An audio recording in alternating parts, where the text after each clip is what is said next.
شورا روننے عالم کا حکم کہ اپنے چہروں کو دین حنیف کی طرف موڑو. یہ دین ہے جو تمہیں دنیا اور آخرت کی سعادت مندی بخشے گا. یہی مذہب ہے جو تمہیں کامیابی کی طرف لے کر جائے گا.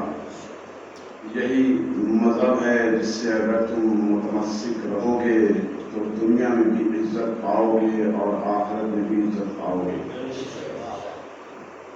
انسان کے اندر جہاں تمام خواہشات پائی جاتی ہیں اس میں کچھ خواہشات یہ ہوتی ہیں کہ وہ بہت زیادہ علم حاصل کر لے, بہت بڑا عالم بن جائے. اس کی ایک خواہش یہ ہوتی ہے کہ بہت زیادہ دولت حاصل کر لے, بہت بڑا دولت والا بن جائے. اس کی ایک خواہش یہ ہوتی ہے کہ بہت بڑا منصب حاصل کر لے, منصب والا بن جائے. اس کی ایک خواہش ہوتی ہے کہ دنیا پر حکومت کرے, بادشاہ بن جائے. اور ان تمام خواہشات کا جو مرکز ہوتا ہے وہ صرف یہ ہوتا ہے کہ لوگ اسے عزت کی نگاہوں سے دیکھیں. وہ ایک بڑا عالم بننا چاہتا ہے تاکہ لوگ اس کو عزت کی نگاہوں سے, معاشرے میں اسے ایک عزت والا مقام حاصل ہو سکے.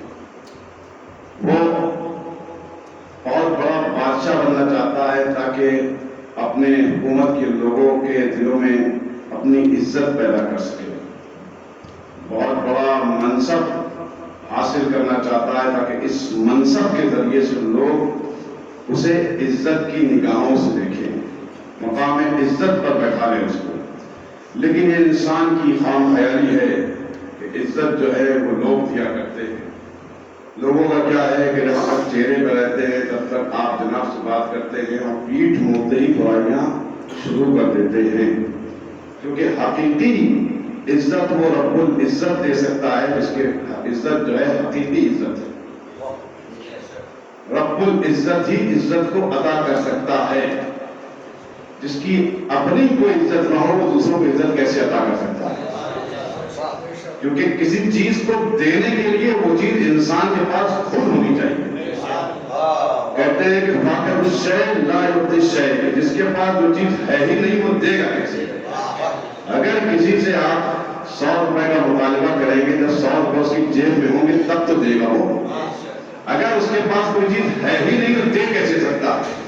تو یہ انسان کی خام خیالی ہے کہ عزت لوگ دیا کرتے ہیں, جبکہ العزت للہ وللمؤمنین وللرسول ولکن المنافقین لا یعلمون. کہ عزت جو ہے یا اللہ کے لیے ہے یا مومنین کے لیے ہے یا رسول کے لیے ہے, لیکن منافقین اس بات کو نہیں جانتے ہیں. یعنی اگر کسی کو خداوند عالم عزت دینا چاہے اور پوری کائنات ایڑی چوٹی کا زور لگا لے تب بھی اس کو ذلیل نہیں کر سکتی. اسی کے برخلاف اگر خداوند عالم کسی کو ذلیل کرنا چاہے اور پوری دنیا ایڑی چوٹی کا زور لگا لے کہ اس کو عزیز بنا دے تو اس کو عزت نہیں مل سکتی. تاریخ میں مثالیں موجود ہیں. حامان, فرعون, جداد, ہارون, فرعون, یہ ابو سفیان, یزید, یہ اپنے زمانے کے بہت بڑے بڑے بادشاہ ہیں جنہوں نے پیسے خرچہ کیے تاکہ لوگ انہیں عزت کی نگاہوں سے دیکھیں. اللہ نے ان کو ایسا ذلیل کیا ہے کہ آج بھی لعنت اللہ ہے, تا قیامت لعنت اللہ رہیں گے.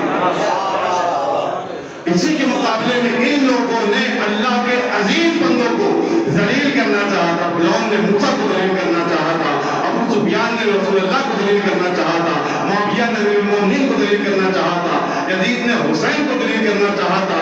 یہ وہ تمام شخصیات ہیں کہ آج بھی علیہ السلام ہے, تا قیامت تک علیہ السلام ہے. دنیا میں جتنے بھی لوگ ہیں پہلی والی جو صنف ہے ان کے لیے آپ کو بتانے کی ضرورت نہیں پڑے گی کہ ان سے نفرت کرو. ان کا کردار تاریخ میں ایسا کردار ہے کہ لوگوں کے سامنے جیسے ہی بیان کیا جاتا ہے خود بخود لوگوں کے دل میں ان کے لیے نفرت پیدا ہو جاتی ہے. اسی کے مقابلے میں دوسری صنف جو پائی جاتی ہے, امام حسین کا ذکر کر دیجئے, امیر المومنین کا ذکر کر دیجئے, رسول اللہ کا ذکر کر دیجئے, آپ کو کہنے کی ضرورت نہیں پڑے گی کہ ان کی عزت کرو.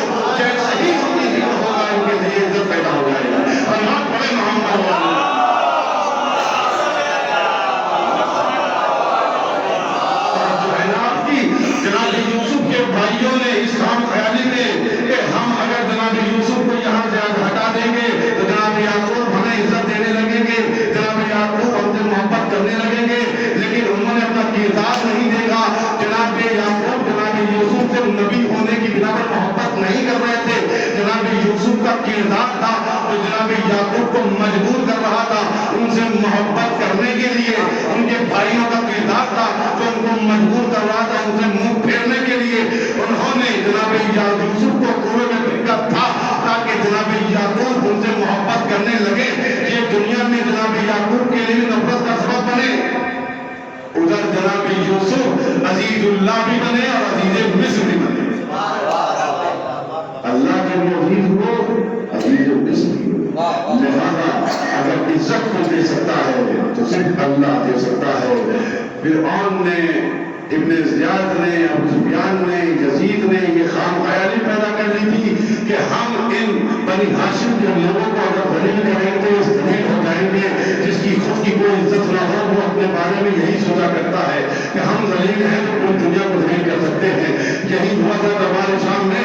دربار شام میں ابن زیاد اور یزید نے اہل بیت کو، بنی ہاشم کو رسوا کرنے کی کوشش کی تھی، منبر پر خطیب کو بھیجا تھا، اس لیے بھیجا تھا تاکہ بنی ہاشم کی معاذ اللہ رذیلت کرے، ان کی برائی کرے، ان کی فضیلت کرے۔ جب اس خطیب سے کچھ نہ کہا گیا تب امام سجاد نے کہا تھا کہ اے یزید اس لکڑیوں کے ڈھیر پر مجھے بھی جانے کی اجازت دے، اس لکڑیوں کے ڈھیر پر جملے کو توجہ کریے گا، میرے جملے نہیں ہے، امام سجاد کے جملے ہیں کہ اس لکڑیوں کے ڈھیر پر مجھے بھی جانے کی اجازت دے۔ لوگوں سے جب یزید نے پہلی مرتبہ منع کیا، درباریوں نے پیچھا ڈالا کہ اے یزید اس نحیف انسان کو، اس ہتھکڑی اور بیڑیوں میں جکڑے ہوئے انسان کو جانے کی اجازت کیوں نہیں دیتا ہے؟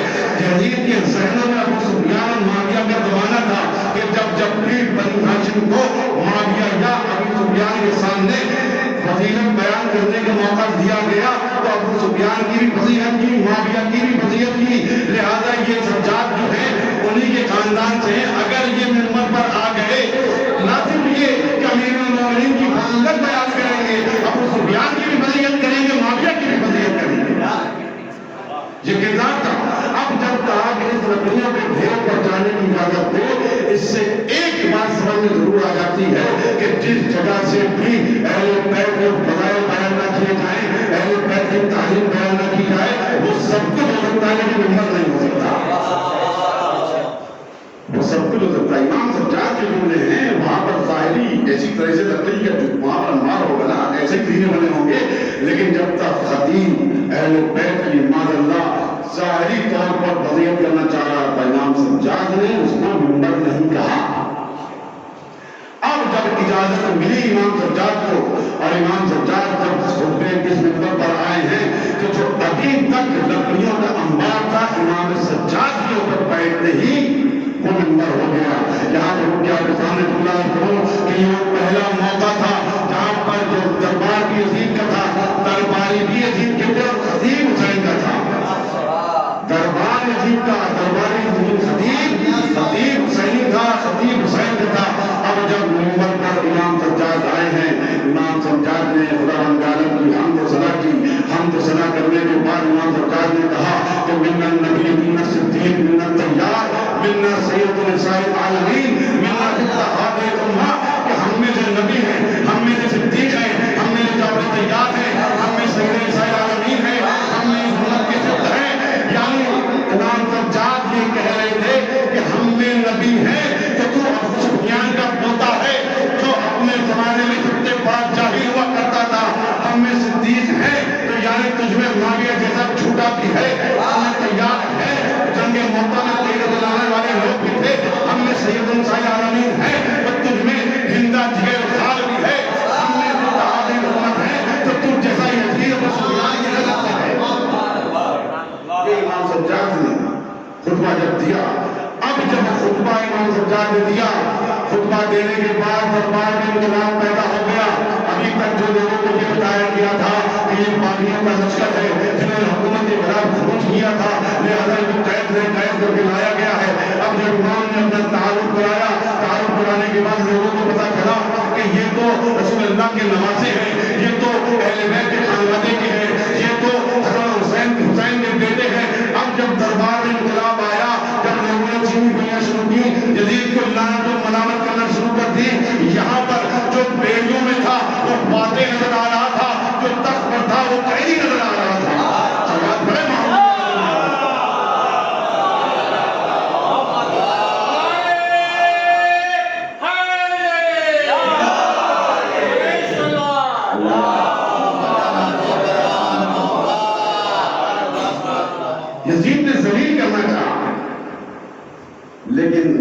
دربار میں وہ خود ذلیل ہو گیا. اللہ نے ان کو عزیز بنایا ہے. کائنات کی کوئی طاقت نہیں ایسی ہے جن کو ماں اللہ ذلیل کر سکے. اللہ جس کو عزیز بنا لے. اور یہ ایک بار سماپا نہیں ہوا ہے. میں نے ابھی کیونکہ امام سجاد کے حوالے سے اشرا آئیں گے تو کوشش یہ ہے کہ زیادہ سے زیادہ ان کا بیان کیا جائے. ورنہ معاویہ نے بھی بنایا جناب عقیل کو کہ بتاؤ کیا کیا جائے. جناب عقیل نے بھی المومن کی فضائل پڑھے. ابو سفیان بھی کئی بار ان کی کھا چکا ہے. لہذا جہاں جہاں پر بھی ان لوگوں نے اہل بیت کے گھرانے کو ذلیل کرنا چاہا خود ذلیل ہوئے. اپنے آبا و اجداد کو بھی ذلیل کروایا. ایک بار کا واقعہ دیکھیں کہ دلیل کیسے ہوتا ہے. انسان خود دلیل ہو جاتا ہے جس کی کوئی عزت نہیں ہوتی ہے. مروان عبد الملک بن مروان اپنے زمانے کا بڑا بادشاہ, بنو امیہ کا بادشاہ, حج کے لیے گیا. اب جب بادشاہ سلامت حج پہ جاتے ہیں تو اکیلے نہیں جاتے ہیں. آج کے دور میں بھی اگر کوئی بڑی پرسنالٹی, کوئی بڑا عہدیدار آدمی کسی بھی جگہ پر جاتا ہے, حتیٰ کہ نبی شریف اگر آتے ہیں تو اکیلے نہیں آتے, وہاں اس کا ساتھ ملتا ہے. تو یہ بادشاہ سلامت حج پر گئے. اب حج پر جب گئے تو ظاہر سی بات ہے ان کو ظاہری طور پر کام کا نام دے نہیں, بڑے دل مانے نہ مانے. حج کے ارکان انجام دینے کے بعد یہ حجر اسود کو بوسہ دینا چاہ رہے ہیں. بھیڑ اتنی ہے کہ بھیڑ ان کو بار بار پیچھے لے کے دینی ہے. آگے بڑھے پھر پیچھے بھیڑ نے پھینک دیا, دو بار آگے بڑھے پھر بھیڑ نے تو پیچھے پھینک دیا. جب یہ تھک ہار گئے تو ایک ان کے لیے کرسی لگائی گئی. کرسی لگا دی گئی. ان کے حالی موالی آس پاس کھڑے ہو گئے اور حسرت بھری نگاہوں سے حجر اسود کو دیکھ رہے ہیں. گویا حجر اسود خود نہیں چاہ رہا تھا کہ اس کے نجس ہاتھ میں جیسی مقدس چیز تک پہنچے. اب یہ حسرت بھری نگاہوں سے دیکھ رہے ہیں کہ حجر اسود کو ان کی نگاہوں میں ہر ایرا گہرا چھو رہا ہے, ہر ایرا گہرا بوسہ دے رہا ہے. یہ بادشاہ سلامت ہونے کے باوجود بھی کیا کر رہے ہیں, بوسہ نہیں دے پا رہے ہیں. یک بیک ایک شخص آگے آتا ہے اور اس کے آتے ہی بھیڑ نے اس شخص کو پکان دینا شروع کیا. گویا یوں کہیں کہ پاگل نے چھٹ کر سورج کو راستہ دیا, پانی نے اپنا سینہ چیر کر کشتی کو راستہ دیا. اب امام آگے گئے, امام نے حجر اسود کو بوسہ دیا. اب حجر اسود مقدس تھا, ان ہاتھوں کے چومنے سے وہ اور مقدس ہو گیا. اب یہ انسان کیونکہ جانتا تھا کہ امام ہے, لیکن آپ دیکھیں کبھی کبھی انسان کو اگر آپ کو ذلیل کرنا ہوتا ہے تو جتنی بڑی شخصیت ہو اس کے بارے میں صرف سوال کرنے کہ یہ کون ہے, اس کے لیے جملہ کہنا کہ کون ہے, یہ اس کے لیے ذلت رسوائی کا سبب بنتا ہے. اس نے امام کو جانتا تھا کہ امام دجال ہے, لیکن اس تعارف کے باوجود بھی اپنے آپ کو جاہل بنتے ہوئے کہ کون شخص ہے جس کو بچپے نے اس طرح سے عزت کے ساتھ جگہ دے دی ہے, ذلیل کرنا چاہ رہا تھا. ان کے حالی موالی میں جناب برزر بھی کھڑے ہوئے تھے. جناب برزر نے کہا کہ بادشاہ سلامت اگر اجازت ہو تو میں تعارف بنا دوں کہ کون ہے. کہا برزر بتاؤ. برزر جو ہے شاعر اہل بیت ہے, حقیقت والے آج والے نہیں, حقیقت والے اہل بیت کے گھرانے میں شاعری کرتے آ رہے تھے. جب تک وہ زندہ رہے ایام ادا آتے تھے. آئمہ جس آئمہ کے انہوں نے دیکھا ہے وہ ان کے جا کر مرثیہ خوانی کیا کرتے تھے. برزر کہہ رہے ہاتھ الذی تعارف المتعارف اور عرب یار کوئی مدھل والحرم هذا ابن خیر عباد اللہ کلہم هذا التقی النقی الطاہر العلم هذا ابن خاتم ان كنت جاہلہ العرب تعارف والعلم. کہ جس کا تو انکار کر رہا ہے اس کو کعبہ بھی جانتا ہے, کعبے کے لوگ بھی جانتے ہیں. صرف ان کو نہیں جانتے بلکہ ان کے قلم کی نگاہوں کو بھی کعبہ بھی جانتا ہے, عرب بھی جانتے ہیں, عجم بھی جانتے ہیں. جس کا تو انکار کر رہا ہے یہ خیر العباد کے فرزند ہیں, یہ تقی ہیں, یہ نقی ہیں, یہ طاہر ہیں, یہ علم ہیں. جس کا تو انکار کرنا چاہ رہا ہے کہ سید النساء العالمین کے فرزند ہیں جس کی تو جہالت برت رہا ہے. اگر تو جاہل ہے تو عرب بھی ان کو جانتے ہیں, عجم بھی ان کو جانتے ہیں, عجم بھی ان کو جانتے ہیں. کون وہ کون ہے؟ هذا الذي ما قال لا أقول إلا تشهد لولا التشهد كانت ذاهن. یہ وہ آدمی ہے کہ جس نے اپنی زندگی میں کبھی نہ نہیں کہا نوائے تشہد ہے. اگر تشہد میں بھی لا نہیں ہوتا اس کا لا بھی نام ہوتا ہی ہاں ہوتا. یعنی ان کی سخاوت کا هذا الذي تعرف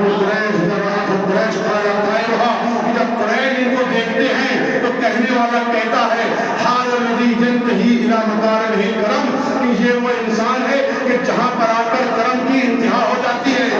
ان اتقا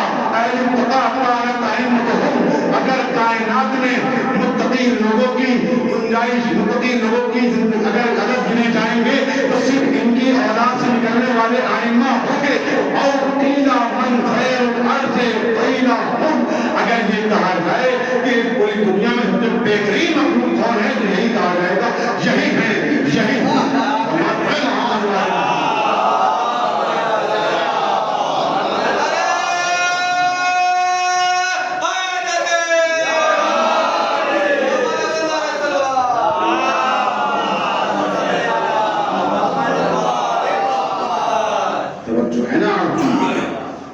جس کو بھی اللہ نے عزت دی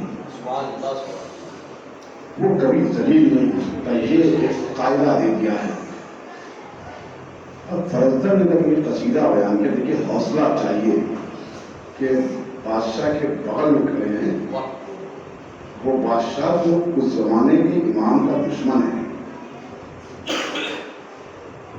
حوصلہ چاہیے، حق بیانی چاہیے. فرزدق نے بھی ہمیں ایک سبق دے دیا. لوگ کہتے ہیں کہ امام ہیں، امام کے لیے سب کچھ جائز ہے، وہ کر سکتے ہیں، لیکن فرزدق تو امام نہیں ہے. فرزدق نے ہمیں سبق دے دیا کہ حق بیانی کی بات جب آ جائے، چاہے تم بادشاہ کے بغل میں کھڑے ہو لیکن حق بیانی ضرور کرنا. اب حق بیانی کے سبب ظاہر سی بات ہے، بادشاہ کے بغل میں حق بیانی کی ہے تو تم کو سزا بھی ملے گی. بادشاہ نے فوراً قید کروا دیا، جاؤ تم کو قید خانے میں ڈال دیا.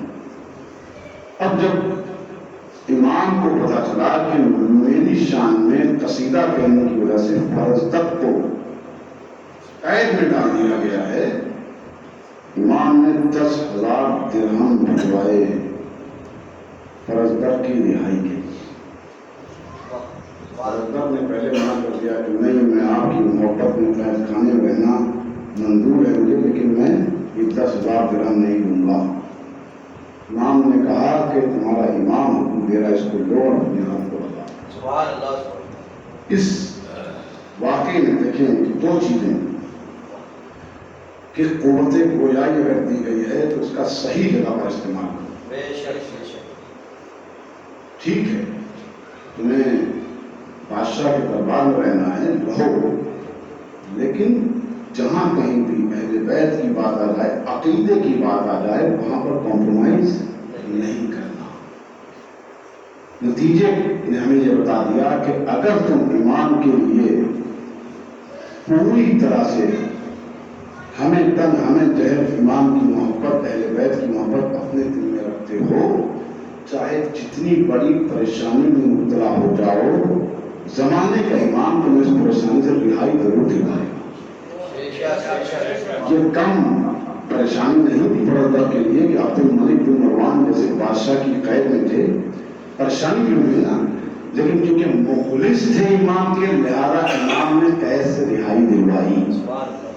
ایک واقعہ اور آپ کی بہنوں میں آ گیا، میں آپ کے سامنے بیان کرتا ہوں کہ لوگ اکثر کہتے ہیں کہ دربار میں نہیں جانا چاہیے، ہمیں سیاست سے کوئی مطلب نہیں ہے، ہمارا کوئی سیاست دخل نہیں ہے، ہم تو صرف نماز اور روزے کے لیے پیدا ہوئے ہیں، فرزندان توحید ہیں، ہمارا سیاست سے کوئی دخل نہیں ہے. یقیناً اگر سیاست معاویہ والی ہو تو ہمارا کوئی تعلق نہیں اس سے.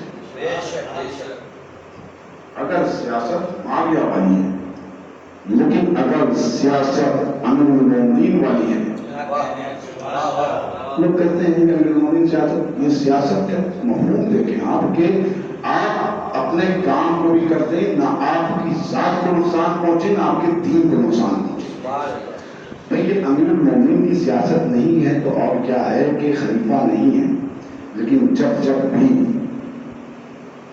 دین پر بات آئی ہے تو سیاست کو استعمال کر کے دین کو بچایا ہے. سیاست وہ استعمال کر رہی ہے جو دین کے قریب لے کر جائے، نہ کہ دین سے دور لے کر جائے، ہے نا. علی بن یقین کا واقعہ مشہور معروف ہے.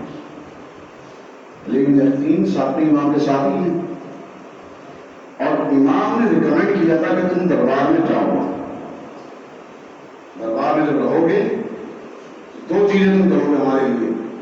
ایک وہ چیز کہ اگر ہمارے شیعہ ہمارے چاہنے والے تمہارے پاس آئیں گے تو تم ان کے کاموں کو آسان کر دینا.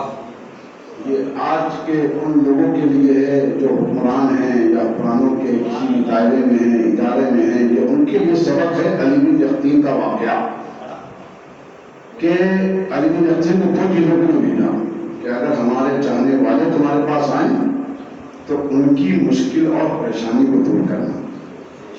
دوسرا یہ کہ دربار میں رہتے ہوئے جو ہمارے خلاف سازشیں ہو رہی ہیں، ہمارے چاہنے والوں کے خلاف سازشیں ہو رہی ہیں، ان سے ہمیں آگاہ کرتے رہنا. یہ واقعہ آپ کے سماعتوں کے حوالے کر رہا ہوں کہ دیکھیں اپنے آپ کو بچانے اور جن کو آپ رہبر مانتے ہیں ان کو بھی. علی بن یقطین کے پاس ایک امام کا چاہنے والا آیا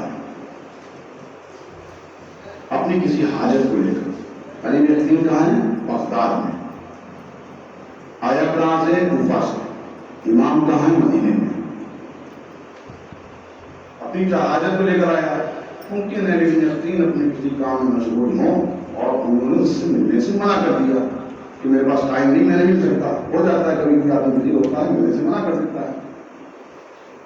وہ چلا گیا. بات آئی گئی ہو گئی. حج کا موسم آیا. علی بن یقطین مکے گئے. حج کرنے کے بعد سوچا کہ جب آئے ہیں عرب تو امام کی زیارت کرتے ہوئے چلیں گے. اب جب مدینہ امام کے پاس پہنچے ہیں تو امام نے ان سے ملنے سے منع کر دیا. وہ علی بن یقطین جن کی سفارش کی ہے امام نے دربار میں جانے کے لیے، جن کو ریکمینڈ کیا کہ دربار میں جاؤ، یعنی کتنے قریب ہوں گے علی بن یقطین. اب جب یہ ملنے آئے ہیں تو امام ان سے ملنے سے منع کر رہا ہے کہ میں تم سے نہیں مل سکتا. ایک بار اجازت مانگی، نہیں اجازت دی. دو مرتبہ، تیسری مرتبہ اصرار کرنے کو اجازت ملی تو امام صحیح سے بات بھی نہیں کر رہے ہیں. علی بن یقطین صلی اللہ علیہ وسلم کی کوئی خطا ہوئی ہے؟ کہا یا فرزند رسول کہ مجھ سے کوئی خطا ہو گئی ہے؟ امام نے یہی جواب دیا کہ جب تمہارے پاس ہمارے چاہنے والوں کے لیے وقت نہیں ہے تو ہمارے پاس تمہارے لیے بھی وقت نہیں ہے. چاہنے والوں کے لیے وقت نہیں ہے تو ہمارے تمہارے لیے بھی وقت نہیں ہے. یہ واقعہ ہر اس آدمی کو اپنے ذہن میں بیٹھا لینا چاہیے جو اپنے آپ کو دعویٰ کرتا ہے کہ وہ علی کا چاہنے والا ہے، علی کا شیعہ ہے، اور وہ کسی عہدے پر ہے، کسی ادارے پر ہے، کسی ایسے جگہ پر ہے کہ جہاں پر علی کے چاہنے والوں کی مشکلات کو، پریشانیوں کو دور کیا جا سکتا ہے. تو اس کو جواب دینا ہوگا. اگر نہیں دے گا تو کل امام کے سامنے کیا چہرہ لے کر جائے گا؟ یہ علی بن یقطین کا واقعہ. اب علی بن یقطین پریشان حال ہیں کہ کیا میری معافی تلافی ہو سکتی ہے؟ کہا جس کی تم نے حاجت روائی نہیں کی اس سے جا کے معافی مانگ. اگر اس نے معاف کر دیا تو میں نے بھی معاف کیا، اللہ نے بھی معاف کیا. کہا فرزند رسول کو تو کوفہ میں ہے، مدینے میں کا ارادہ رکھتا ہے تو بتا. کہاں بالکل ارادہ. کہا باہر جائے، سواری کھڑی ہوگی، سواری پر سوار ہونا، آنکھ بند کرنا تو کوفے میں پہنچ جائے گا. اجازت امام سے وہ کوفے پہنچ گئے. جب کوئی بات کیا اس شخص کو دیکھا، وہ شخص حیران پریشان کہ وزیر، دربار کا وزیر علی بن یقطین ہمارے دروازے پر اپنے گال کو رخسار کو صرف قدموں پر رکھ دیا کہ میں نے تیرے حق میں انصاف نہیں کیا، تو مجھے معاف کر دے تاکہ میرا امام اور میرا خدا مجھے معاف کر دے. اس نے کہا میں نے تجھے معاف کیا، مجھے اللہ نے معاف کیا. یہ واقعہ ہمیں درس دیتا ہے، یہ بتاتا ہے ہمیں کہ اگر ہمارے پاس کسی بھی طرح کا اختیار ہے تو وہ اختیار صرف ہم اپنے لیے نہیں، علی کے چاہنے والوں کے لیے بھی استعمال کریں. صلی محمد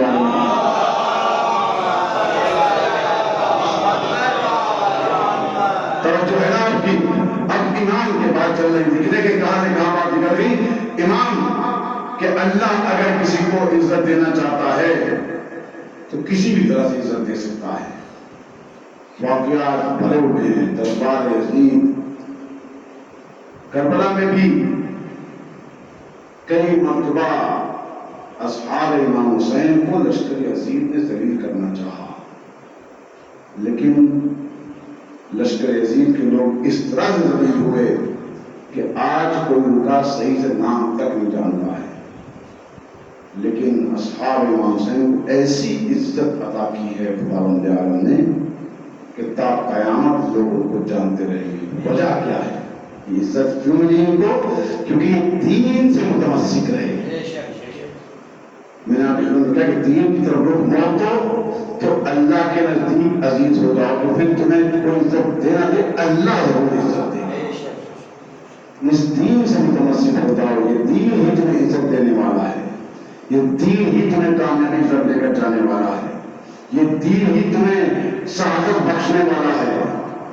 یہ دین کون ہے؟ امیر المومنین دین ہے، حسین دین ہے۔ اسی دین کو بچانے کے لیے کربلا آئے تھے۔ میں نے آپ کی خبر میں عرض کیا کہ عاشور تک جو کردار ہیں ان کے مصائب کم نہیں ہیں۔ سینے میں پرچی لگنا شبیہ رسول کے کم مصیبت نہیں ہے اس باپ کے لیے جس کا کرنل جوان تھا۔ بھتیجے کا لاشا پامال ہونا یہ کم مصیبت نہیں ہے۔ آپ کی خبر میں عرض کیا تھا میں نے کہ لیکن وہ کردار جو 11 محرم سے شروع ہوئے ہیں ان کے اوپر جو مصیبتیں آئی گئی ہیں وہ مصیبتیں بھی کم نہیں ہیں۔ 10 محرم کو جو لوگ شہید ہو گئے 3 دن کی بھوک و پیاس کے بعد، اپنی بھوک و پیاس کے بعد وہ حوض کوثر کو جا کر جامع کوثر سے سیراب ہوئے، لیکن 11 محرم کے جو لوگ قافلہ لے کر چلے ان کو کب پانی ملا کب کھانا ملا یہ تاریخ میں بیان نہیں ہوتا ہے۔ یہ تاریخ میں بیان نہیں ہوتا ہے۔ کون ہیں لشکر کے سپہ سالار، کون ہیں جو اس لشکر کی سرداری کر رہے ہیں؟ کیا جناب زینب ہیں یا امام سجاد ہیں؟ یہ 2 کردار جنہوں نے مقصد حسین کو دنیا تک دربار شام سے لے کر دربار کوفہ سے لے کر پوری دنیا تک مدینے میں جب تک زندہ رہے امام سجاد اپنے بابا کے مقصد کو بیان کرتے رہے۔ یہ حسین سجاد جو زین العابدین بھی ہیں، سب سے بہترین سجدہ کرنے والے بھی ہیں۔ یہ حسین سجاد کہ جس کے اوپر وہ مصیبتیں ڈھائی گئی ہیں کہ جب تک زندہ رہا ہمارا امام خون کے آنسو ہوتا رہا۔ کسی نے یہ بھی کہا کہ امام کب تک گریا کریں گے، کب تک اپنے آپ کو ہلاک کرتے رہیں گے، کب تک آنسو بہاتے رہیں گے؟ تو امام نے یہی جواب دیا کہ تم نے حق سے کام نہیں لیا، انصاف سے کام نہیں لیا۔ یہ بتا کہ جس کے بابا کو 3 دن کا بھوکا اور پیاسا شہید کیا گیا ہو تو کیا اس کے لیے کبھی آنسو رک سکتے ہیں؟ جس کے سامنے علی اکبر جیسا بھائی شہید کر دیا گیا ہو تو کیا اس کے لیے آنسو رک سکتے ہیں؟ کہ جس کے سامنے اس کی پھوپھیوں اس کی بہنوں کی چادر چھین لی گئی ہو کیا اس کے آنسو رک سکتے ہیں؟ یہ حسین سجاد، ہاں جنہوں میں آپ کے سامنے عرض کروں حسین سجاد کون ہے؟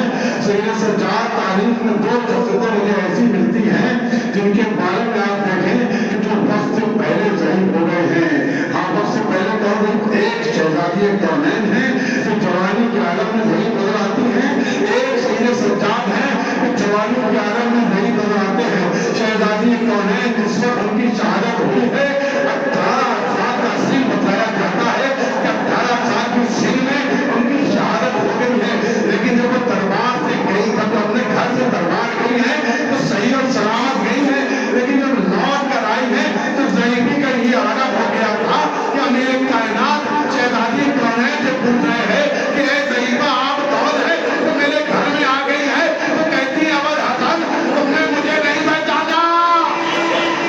یہ وہ شہزادی کونین ہے، ایک سید سجاد ہے جب وہ دربار سے لوٹ کر آئے ہیں مدینے کے پاس، مدینے لوٹنے کے بعد جب سید سجاد لوٹ کر آئے ہیں، یہ قافلہ لوٹ کر آ گیا ہے تو ام سلمہ لوٹ کر آتی ہے اور سید سجاد کو ڈھونڈ رہی ہوتی ہے، لوگوں سے پوچھ رہی ہے میرا سید سجاد کہاں ہے، میرا سید سجاد کہاں ہے؟